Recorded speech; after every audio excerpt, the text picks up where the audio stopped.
There are about 4 million active podcasts happening these days. 4 million. As far as the audio market is concerned, it's a boon. I mean, you need microphones, right? Not just microphones. You need cables. Since you're playing with the mic there, you also need a boom arm or at least a mic stand. So all this stuff, you need all these accessories, and then to actually produce it, there is so much opportunity here because there are so many people who have something to say. I was going to make the joke. Pescatori was talking about producing your podcast. I have a Mitchell, so I don't need any of that stuff. And now Mitchell's going to make fun of me in some way, shape, or form, I'm sure. It makes the group uncomfortable when you talk about us like we're characters in a show you're watching. Well, that's sort of my gimmick. But we did lean on that pretty hard last week. I can lay low for an episode. Lawsuits and acquisitions, the rise of high-end audio needs, and the impact of AV tariffs on IT and AV decision makers. All that and more. Next on AV Week. This is AV Week, episode 719, recorded Friday, May 30th, 2025. Policy fluidity. This is AV Week, your source for the latest stories shaping the world of AV. My name is Tim Albright. I am your host. We have got lawsuits, we have got acquisitions, and we've got a brand spanking new organization. So let's start off with the headlines this week in Pro AV. Start with an acquisition that brings together two players in the control and signal distribution space. AV Pro Edge has acquired RTI, the control system brand known for residential and commercial integration offerings. It's also known for a lot of UC offerings here late in the last couple of years. AV Pro's CEO, Jeff Murray, says the acquisition enhances their ability to deliver full stack AV solutions. Full stack seems to be the phrase of choice the last few weeks. For integrators, this could mean tighter interoperability between signal distribution and control layers. For IT managers and AV decision makers, it could mean better integration between the brands. We'll have to see. Harman is suing Klipsch. In legal news, Harman International has filed a 13-count lawsuit against Vox International and its subsidiary, Klipsch Group. Suit alleges misappropriation of trade secrets and breach of contract involving former Harman employees now working at Klipsch.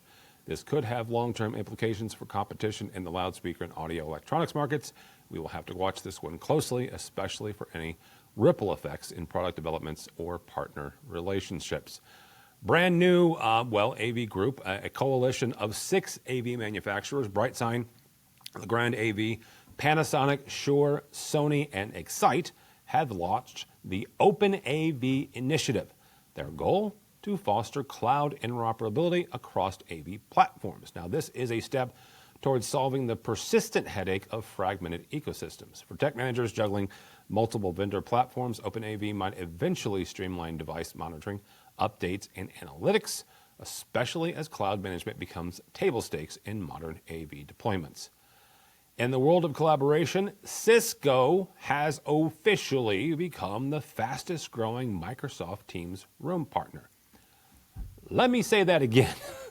Cisco is now the fastest growing Microsoft Teams room partner. Now, this was once seen, they were once seen as competitors in the UC space. Cisco and Microsoft have been tightening their relationship and their partnership with WebEx certified hardware, now increasingly Teams native. This trend reflects the growing push for hardware flexibility and hybrid-friendly meeting environments. For IT directors planning room upgrades, Cisco's growth here could signal some serious traction in Teams-based deployment. And finally, Visionary Solutions has renewed its strategic partnership with Resorts World Las Vegas for another 3 years. The relationship includes AV over IP technology deployments throughout the resort's entertainment and hospitality spaces. If you've ever been to Resorts World and you've seen, quite frankly, one of the most impressive display technologies on the Las Vegas Strip, it is a sight to behold. Visionary's continued presence at a high-profile venue like Resorts World reinforces the demand for scalable network AV infrastructures in large format environments. That's a quick look at what's happening across the AV landscape this week. Stick around. Coming up next is our roundtable discussion, where we're going to dig into the impact of AV tariffs, the rise of high-end audio in corporate and higher ed, and much more. This is AV Week. All right, welcome back. Now we bring in our fantastic roundtable with us to discuss the news and information that we have gathered. First and foremost, Jason Haney from Q2. Welcome, sir. Thanks, sir.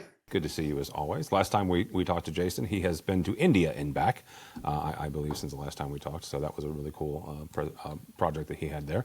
Also with us is one of the very few PhDs I get to introduce like this, Dr. Mark Pescatori from SCN. Welcome, sir.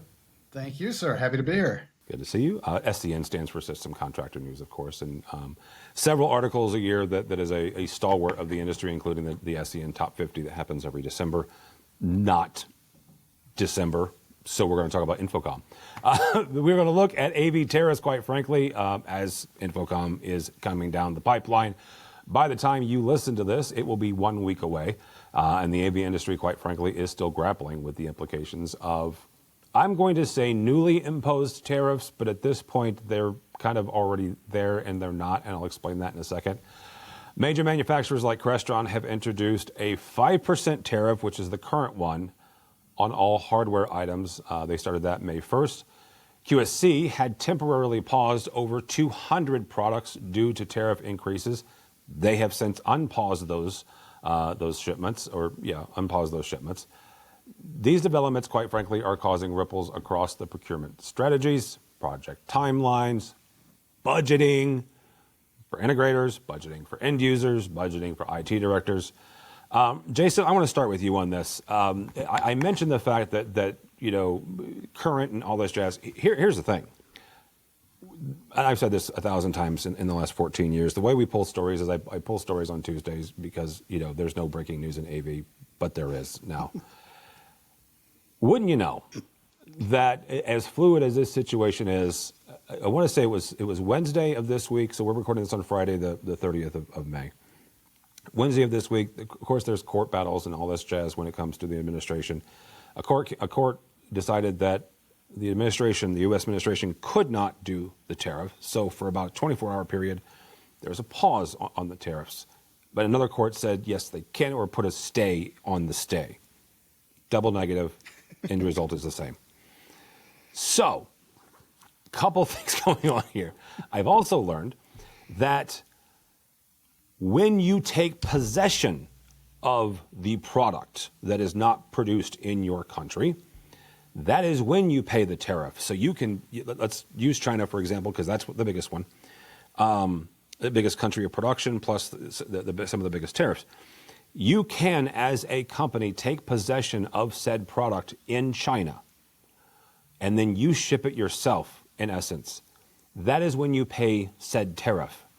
If you wait until the product gets to your destination, in this case the States, and you take possession then, that is when you pay the tariff. Okay? Everybody good so far? All right. Because of the fluidity of this situation, will determine how much you paid for tariffs on said product, which is why there's also a fluid situation when it comes to the tariffs, and also why some manufacturers are choosing simply to bake it into the cost. Around this time, folks, most manufacturers do a price increase anyway, right? So it's kind of working that in. Other companies have decided, you know what, we're going to give a line item, right? And we'll get into that in a second as well. Jason, all of that, which feels a little bit like nailing Jell-O to the wall, what is this entire situation doing to you? It is making life fun, to say the least. Hey, integrator, I'd like a quote for this. Good, it's valid for 2 days. Why is it only valid for 2 days? Well, because we don't know what the price is going to be in 2 days. So we can only guarantee it for that long, and then we're going to have to reevaluate. Okay, but it takes me a week to get a PO. Yeah, we know. So it's definitely become an obstacle, to say the least. The QSC one hit us. We were mid-project. We'd already paid our side of it. Integrator came back and said, hey, QSC paused a bunch of stuff. We don't know if we're going to get your gear in time. And I went, all right, well, let's see what happens or pivot later. Thankfully, we got what we needed. It was already in the States. So we escaped that one. But, other projects that are in queue that we're looking to do later this year, I got budgetary pricing, but I don't know if that's going to still be my budgetary pricing in another week, month, day. It's definitely causing some hurdles. I understand that everyone's just caught in the middle. Like, we're not pointing fingers at anybody. It is what it is, but definitely making budgeting, tracking, estimating a little more on the challenging side. Where we used to try to get prepared months in advance and get budgetary quotes and stuff. Now we're having to wait till, we know I can pull the trigger on a project before I'm even reaching out for that initial quote. So it's That brings up a really good question. It feels like, and I want you to answer this question here. It feels like it has changed. It's changed your procurement process. 100%. Yeah. 100%. Interesting. Granted, we get our budgets at the beginning of the year, so we have some flexibility in making the changes we need to. But it's still, anytime we're coming up against a tariff, anything, I've requested all my vendors that I purchase from, I want a line item that shows this is how much I'm paying extra in tariffs. I think it's going to help. Our procurement hasn't asked for that. I just think it's nice to see, last year we paid this year we paid this, and we paid this because this line item on here is the tariff charge. I think it's going to help our accounting side just keep a running total, at least from our stuff, of how much extra we've had to pay this year, so we can front load it in next year if we need to, if this stuff keeps going, if tariffs keep bouncing around like they are. At least we can be a little more prepared. This year we didn't budget for tariffs. We didn't budget for the increase. So it's, I've got X number of dollars to work with this year. I'm going to try to stay within that budget. I don't like going over budget, but it's definitely making things challenging, not just in the AV world. I'm over our procurement for our laptops for our end users. So, working with Dell, working with Apple, it's constantly a fluid state of, well, put the order in and we might get a tariff charge. We might not. We'll let you know. So it's been definitely a challenging thing from all sides. Definitely made communication much faster between everybody because everyone wants to stay on the same page. So it has helped in some aspects. Other aspects, it's definitely a hurdle. Here's my hope for you is that speed stays. It'd be great. Yeah. That sounds like a good idea. That sounds like a good thing. Horrible reason why it happened. Exactly. Like a good thing. For those of us who aren't on the front lines, how much does this actually translate into real dollars for a project? So far we haven't nothing has been hit by a tariff yet.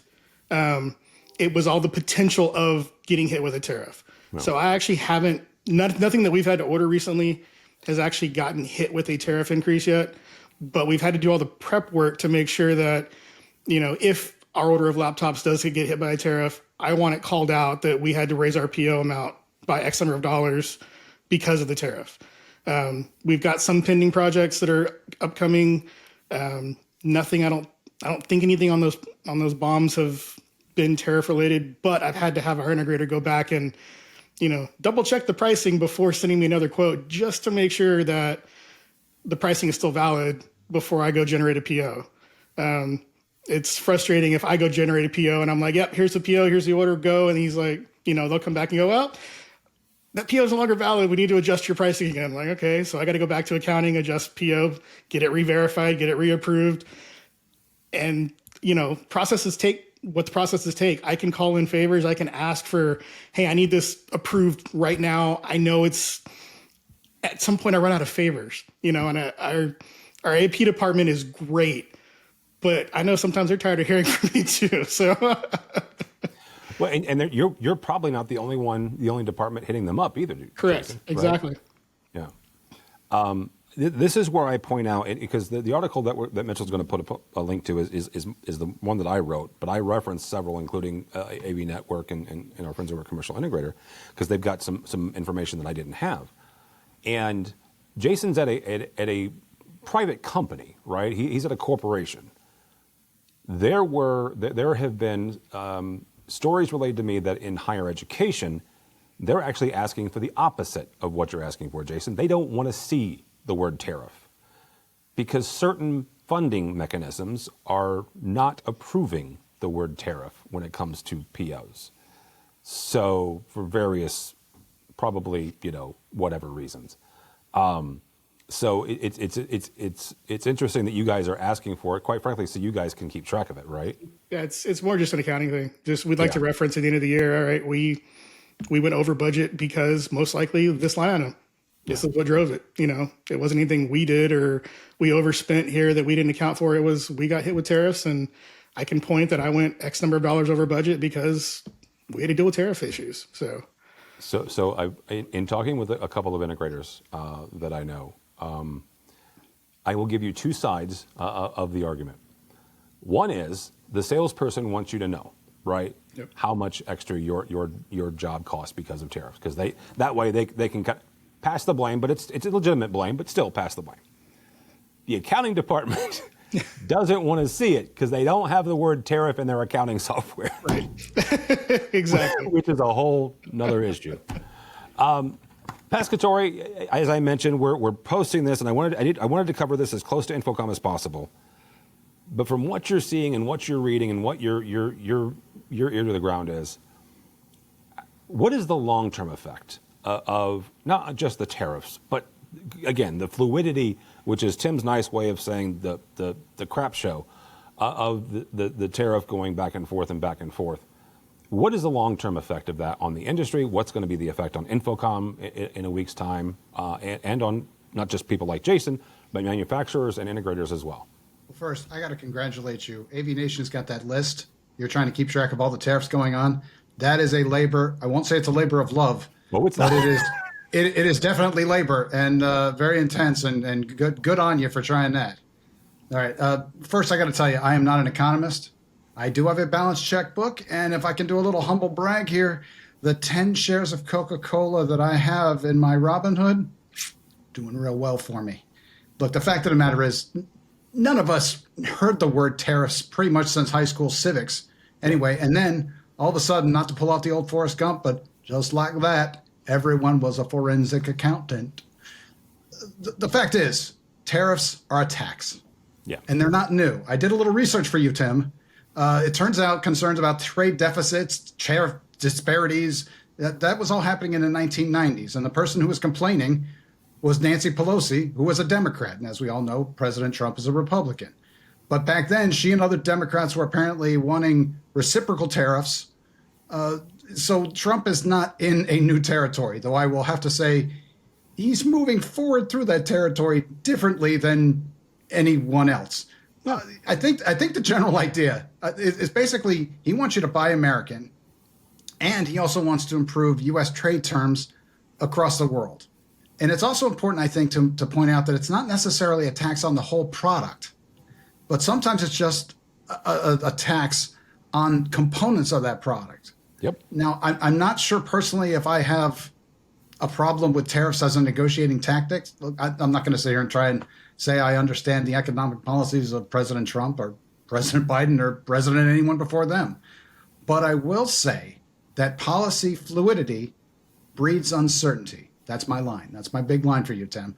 Policy fluidity breeds uncertainty. And uncertainty is impacting industries like Pro AV because we rely so heavily on foreign components. So you're asking me about the long term? Well, I go back to, believe it or not, the supply chain. Audinate. Yeah. These are the guys who make Dante. What did they do? They couldn't get all the components. They suddenly started shifting to SaaS, or software as a service.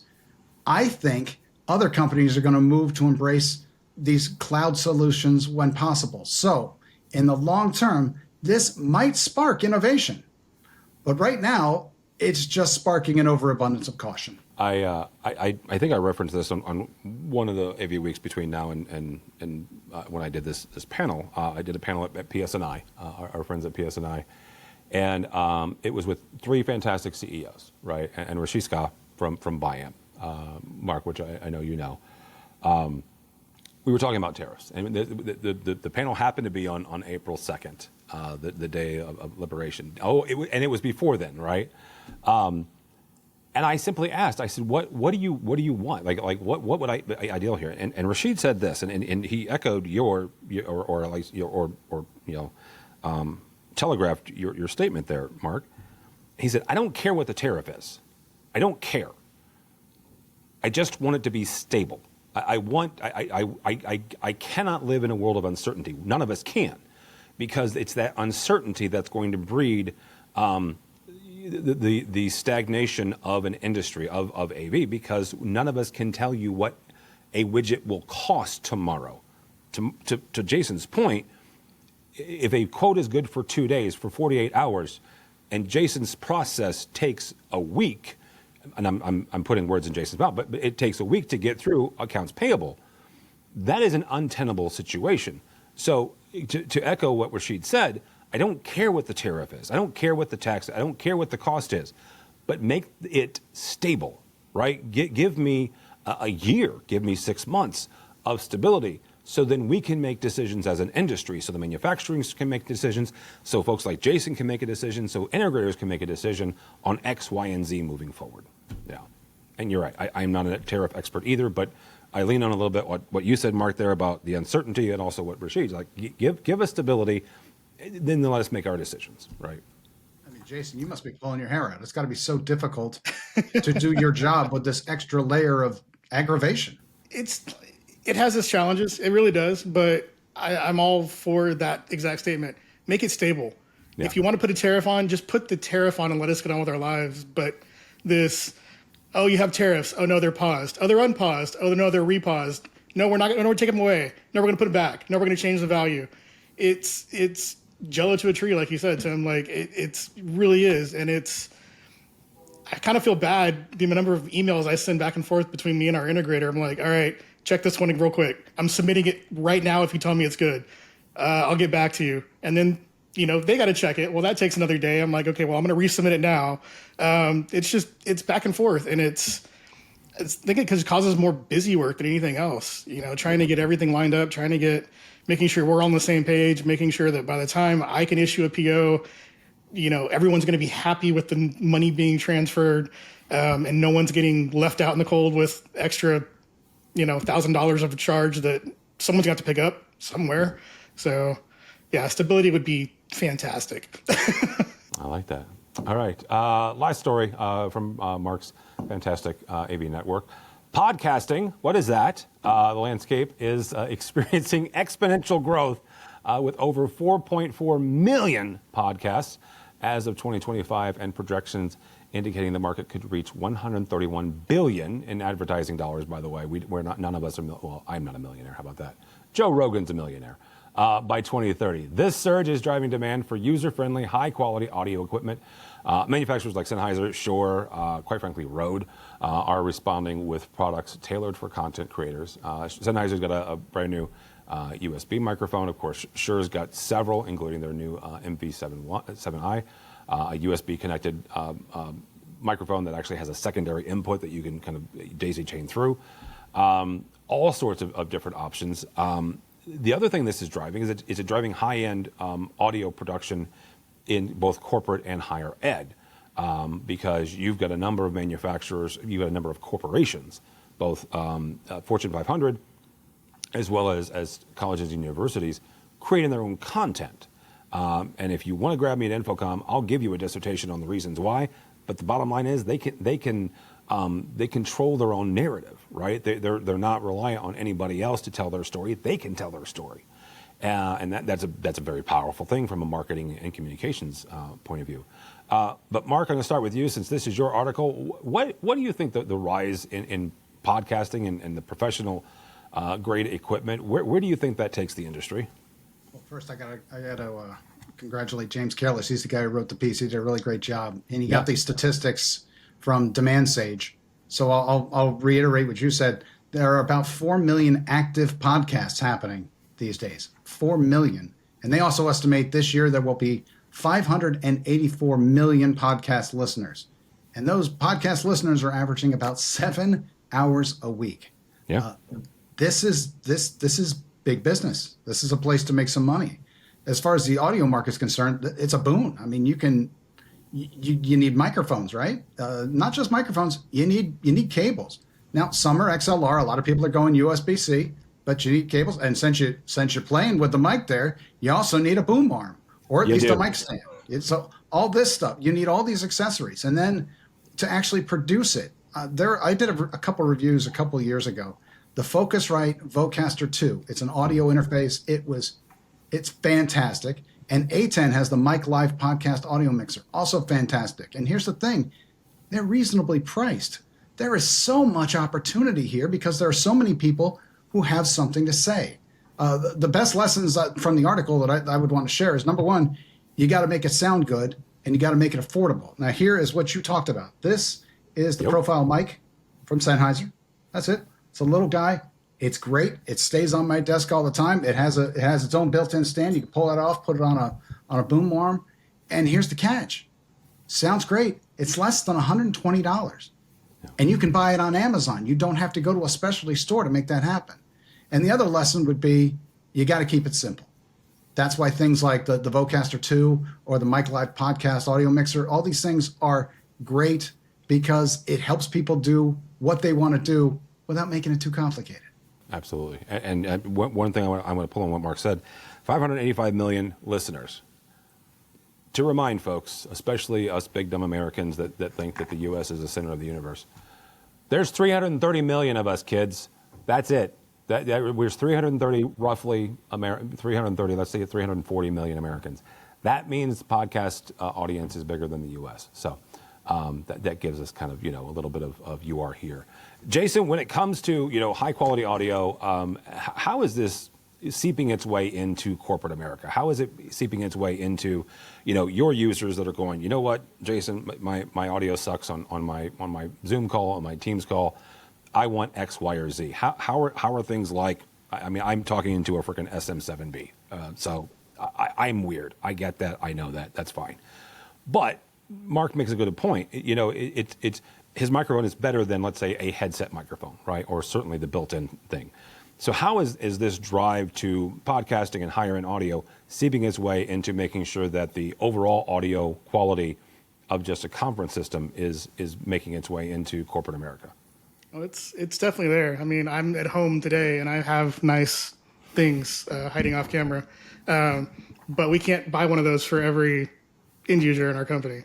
Have we gotten the requests for them? Absolutely. Have we denied all of them? Absolutely. We're just not funded for that. So, we as a company evaluate the best headsets we can provide at a reasonable price to our end users. We end up on a standard and that's what everyone gets. Is it fantastic? No. Do they work well? Yeah. Is it better than the built-in microphone and speakers on your laptop? Most likely.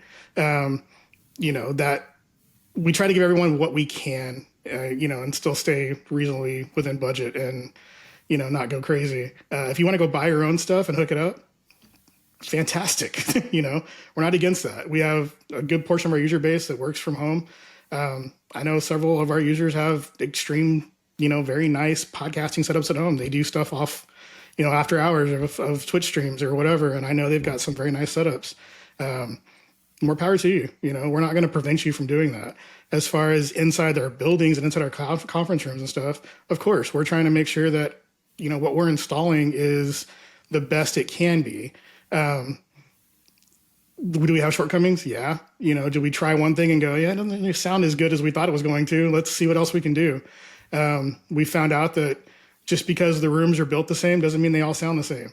It's taken some doing of, all right, well, we took our system for this size room and we plugged it into 4 different rooms, and we've had to make changes in all 4 of those rooms to make it the best it can be because they didn't mirror each other. They do. If you look at them, they're the exact same, but they're really not. This one's more lively than this one is, and this one's better than this one is. And now that ceiling microphone's not really in the right place for this room, but it is for that room. So it prevents its own challenges. But yeah, of course, everyone wants to be seen clearly. Everyone wants 4K video clarity. Everyone wants to see, or hear in the best audio possible. When we were building out our last building here in Austin during COVID, that was the executive's challenge to me. When we had a meeting about, well, what tech do you want in the boardroom? I don't care. It has to sound good. Whatever you do, yes, we want video. Yes, we want cameras. Yes, all that's going to come. We'll leave that up to you. Make sure the audio is world class. If you're going to spend money on something, make sure the audio is what you spend the money on. Done. Okay, we did. We have a solution. It's working well. Everyone seems happy with it. Could we improve it? Possibly, but we'll jump over that ship when it comes through. So I would agree with that executive, Jason. I don't know who it was, but it was all of them. They all joined. It was me and like 8 executives in a Teams meeting or Zoom meeting. I don't remember which, and all of them echoed the exact same thing. You better make it sound good. Yeah. Okay. And I will grant you, I am 100% biased because I have been doing podcasting for a very long time. And my voice is the way I make, a living. Audio is the most important thing to a conference, period. This is Tim's opinion, right? You can have a conference, you can have communication without video, right? We lose some things, right? Jason's shaking his head, and unless you're watching the video, you don't know that. But, and I can see that. However, if we didn't have video, I wouldn't see him, agreeing with me here. But without audio, you can have video, and with no audio or with poor audio, you do not have communication, right? There are some you can argue with me about, American Sign Language and all that jazz, and go down a rabbit hole. But you've got to have good quality audio, and I don't care what it is. If you want my opinion, Tim at AVNation.tv, I'll give you a list of microphones between $50 and $200 that you can get a good quality audio. What Mark has is a fantastic example of that, right? I was going to make the joke. Pescatori was talking about producing your podcast. I have a Mitchell, so I don't need any of that stuff. And now Mitchell's going to make fun of me in some way, shape, or form, I'm sure. Thank you guys so much. Hold on, Tim. I got to ask, though. Yes.